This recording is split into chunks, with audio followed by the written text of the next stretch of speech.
माऊली गुरु ज्ञानेश्वर, माऊली गुरु ज्ञानेश्वर, माऊली गुरु ज्ञानेश्वर,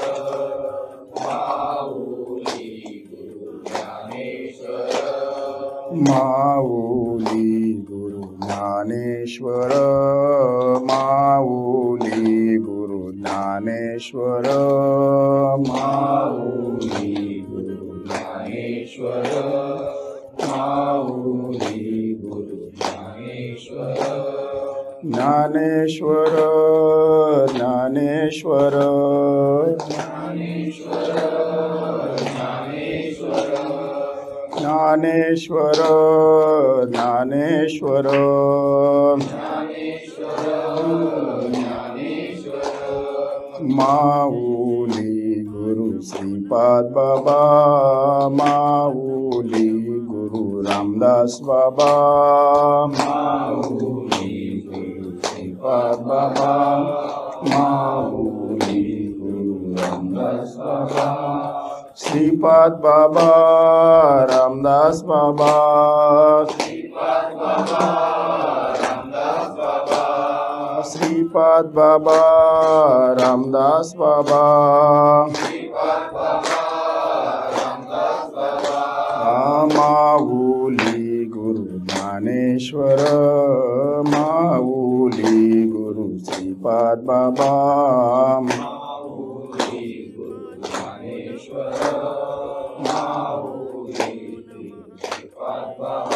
पुंडलिक वरदा हरी विठ्ठल श्री ज्ञानदेव तुकाराम पंढरीनाथ भगवान की जय, माऊली ज्ञानेश्वर महाराज की जय, सच्चिदानंद श्रीपाद बाबान की जय, सच्चिदानंद रामदास सर्व साधु संतान की जय, अवधूत चिंतनम श्री गुरुदेव दत्त गोपाल कृष्ण भगवान।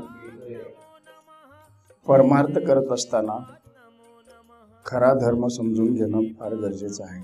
अगा स्वधर्म हा आपला जरी कठीण झाला तरी तोची भला आचरावा, असं भगवंतांनी अर्जुनाला पुन्हा पुन्हा आठवण करून दिलेले आहे।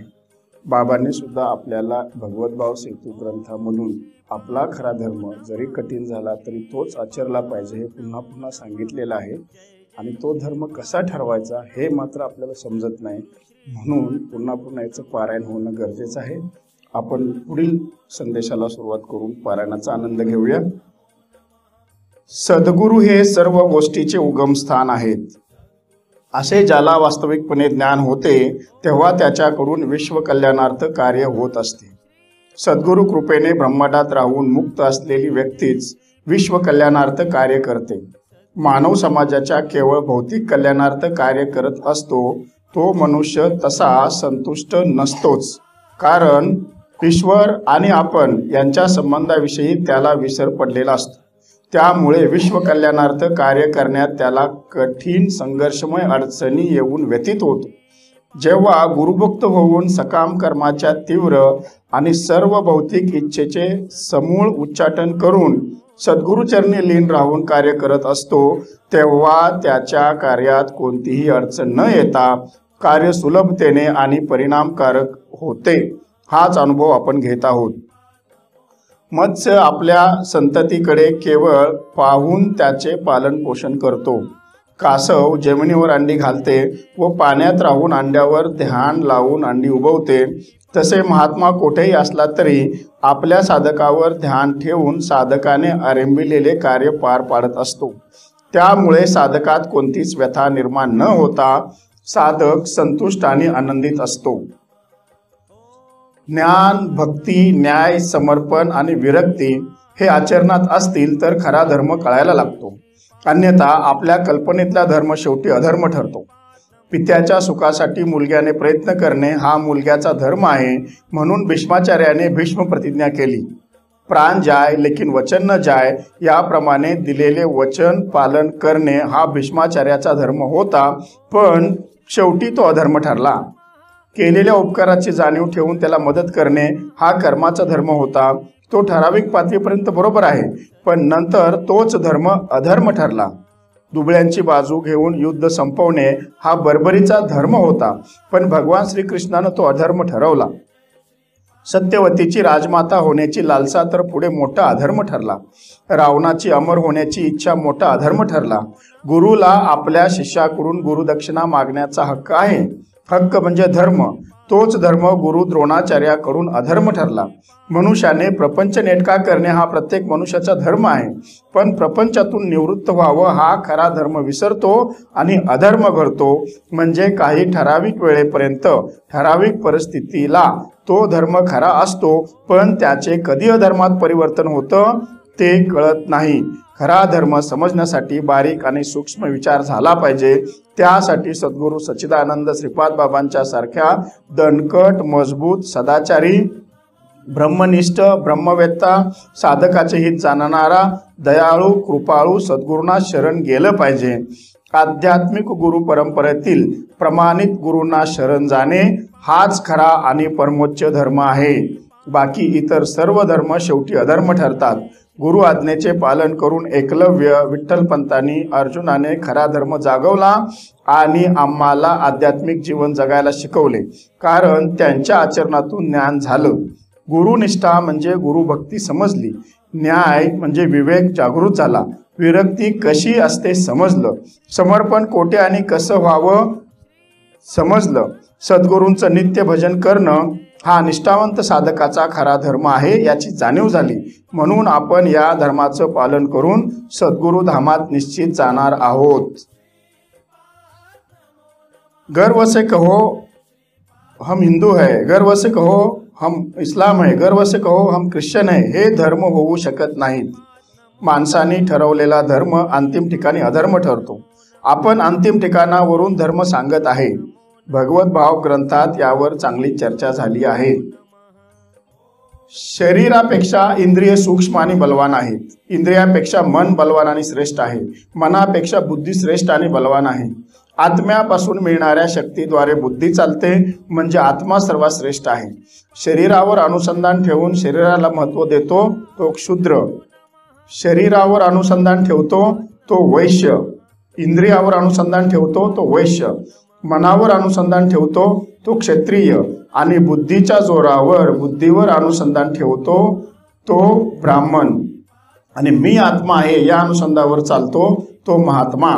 शूद्र, वैश्य, क्षत्रिय आणि ब्राह्मण या वर्णांना छेदून पलीकडे गेलेला असतो तो महात्मा. त्याच्या ठिकाणी जातीभेद, वर्णभेद, धर्मभेद किंवा आणखीन कुठलाच भेद नसतो. या भेदामुळेच बरेच लोक बंधनात अडकतात. म्हणून सद्गुरू सच्चिदानंद श्रीपाद बाबांनी आम्हाला आत्मतत्वावर अनुसंधान ठेवायला सांगितलं.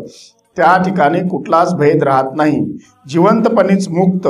अनुसंधानानुसार शूद्र, वैश्य, क्षत्रिय आणि ब्राह्मण हे 4 वर्ण तयार झालेत. आम्ही त्याचा अर्थ कोठे लावतो पहा. आता या विचारावर आपल्याला राहायचं आहे. या विचारावर राहिल्यावर किती क्षुद्र सापडतील. वारकरी, सनातनी, बौद्ध, हिंदुत्ववादी म्हणून घेणारे सुद्धा. केवळ सांसारिक पांडित्याद्वारे कोणीही भगवत भावित होऊ शकत नाही. शुद्ध भावनायुक्त व्यक्तीचा सत्संग होण्या इतपत मनुष्याला भाग्यवान असावं लागतं. पण आजकाल स्वतः भगवत भावावर न राहता केवळ पांडित्यद्वारा दुसऱ्याला भगवत भावित करण्याचे ढोंग चालू आहे. लोकांना फसवणारेच नामांकित लौकिकाच्या झोतात असतात. त्यामुळे लोक अधिक जंजाळात अडकून जातात आणि मुक्त झालो या भ्रमात वावरत असतात. समाजात राहून रयतेची सेवा करणे याला समाजकारण म्हणतात आणि राजकारणात राहून सुद्धा रयतेची सेवा करणे याला राजकारण म्हणतात. शेवटी समाज आणि राज दोन्हीही रयतेच्या सेवेला कारण आहेत. राजकारण फारच स्वार्थी आहे असे इतिहासावरून सुद्धा दिसतं. शुक्राचार्य फार बुद्धिमान होते, पण ते राजकारणी होते व ते दैत्यांचे गुरु होते. आज सुद्धा आपल्याकडे फार बुद्धिमान पण राजकारणी माणसाच्या रूपाने शुक्राचार्य आहेत. येथे राजकारण म्हणजे अदृश्य राहून कुटील कारस्थान करणे असा अर्थ घ्यायचा. एक राजा दुसऱ्या राजाचा वध करून सत्ता बळकावतोय. औरंगजेबाने स्वतःच्या भावना मारून बापाला तुरुंगात टाकून सत्ता मिळवली.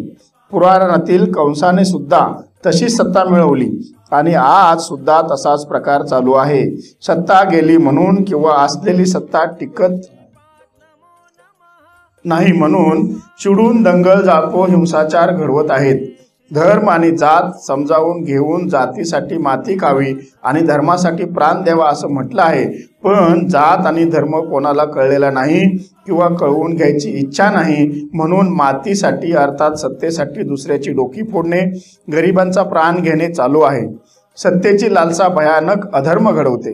सत्तेच्या लालसेपोटीच महाभारत घडलं आणि उद्ध्वस्त करून घेतलं। सध्या राजकारण ज्या उद्देशाने चालू आहे तोच उद्देश अध्यात्म क्षेत्रात सुद्धा आला आहे, म्हणून ईश्वराचा अनुभव कोणी देऊ शकत नाही किंवा कोणी घेऊ शकत नाही। चक्की फिरते पण पीठ काही पडत नाही, म्हणून उपाशीच। तुकाराम महाराज म्हणतात, कोणी भाग्यवंत तया कळे हे उचित। हे उचित कळवून घेणारे भाग्यवंत क्वचित विरळाच आहेत। या सर्वाचा आढावा घेतला तर आम्ही भाग्यवंत म्हणावेसे वाटते, कारण भाग्यवंताला कशाची लालसा नसते, ईश्वर धामाच्या प्राप्तीशिवाय कोणती इच्छा नसते, प्रतिकूल परिस्थितीला सुद्धा अनुकूल होऊन राहण्याची रीत माहीत असते, म्हणून तो सदैव आनंदित असतो, कारण सद्गुरु भजन हेच अशा परिस्थितीतून वेगळं ठेवतं।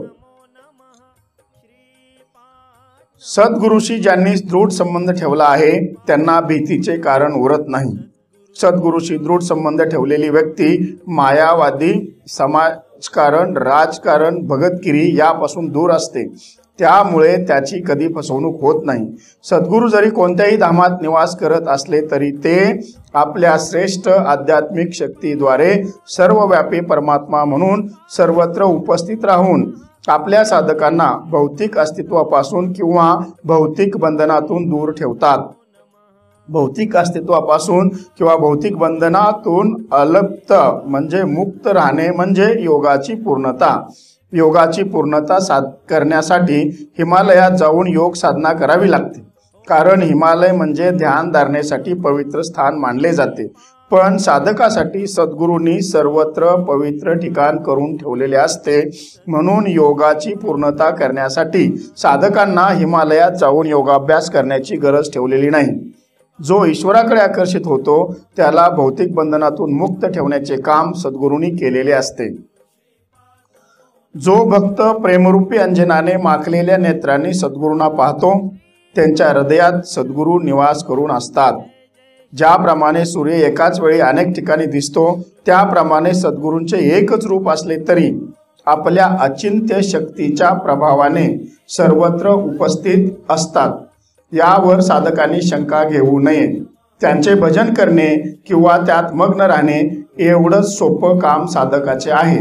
साधकांचा योगक्षेम चालवणे हाच त्यांचा निध्यास असतो, जसं बाळाच्या काळजीचा ध्यास आईला असतो। भौतिक शक्तीच्या गुणामुळे आधीच मोहित असलेला माणूस योग्य मार्गदर्शन न घेता स्वतःच्या मनाने किंवा सोयीने मायाशक्तीच्या तावडीतून सुटण्याचा प्रयत्न करतो, तेव्हा मायाशक्ती विविध प्रलोभने दाखवून माणसाला भुलवत ठेवते आणि कशात तरी अधिकच बद्ध करून साधकाला पराभूत करून त्याचे पतन करते। म्हणून सुज्ञ साधकाने कोणत्याच प्रलोभनाला बळी पडू नये।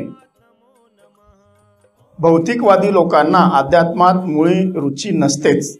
आर्थिक विकासाद्वारे भौतिक प्रगती करण्यास ते उत्सुक असतात, पण तसा विकास होत नाही, म्हणून अशा वेळी आध्यात्मिकाच्या नावाखाली भौतिक प्रगती करण्याच्या उद्देशाने परमार्थ क्षेत्रात येतात।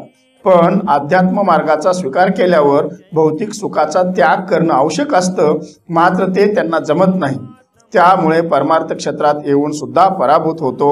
तेव्हा तेल पण गेलं आणि तूप पण गेलं, हाती दुपाटणं आलं अशी अवस्था होते। तेच त्यांनी संयमाने एका महात्म्याला शरण जाऊन विषय प्रयोजन कर्माचा संबंध समजून घेतला आणि त्यांच्या आश्रयाखाली स्थित झाले तर सर्व योगाच्या पूर्णावस्थेचा लाभ होऊन तेल पण राहील आणि तूप पण मिळेल, म्हणजे प्रपंचात राहून परमार्थिक आनंद मिळेल। आजकाल आर्थिक विकास करून घेण्यासाठी बरीच मंडळी परमार्थात येतात, त्यामुळे त्यांना धर्म म्हणजे काय कधीच कळत नाही आणि धर्म न कळणे हा फार मोठा अधर्म आहे। धर्म कळवून न घेताच कीर्तन प्रवचन जोडत असतात आणि अशीच मंडळी आज नामांकित महाराज म्हणून प्रसिद्ध आहेत। या नामांकितपणाचा आधार घेऊन आसाराम राम रहीम होऊन बसलेत। अधिकारी कसा असतो याबद्दल संतांनी पावलोपावली इशारे देऊन ठेवलेत। त्यासाठी संतांनी ज्ञानेश्वरी, एकनाथ भागवत, तुकाराम गाथा, दासबोध, भगवत भाव यासारखे ग्रंथ तयार करून ठेवलेत. सुज्ञ साधकांनी त्यांचं चिंतन करणं आवश्यक आहे. जय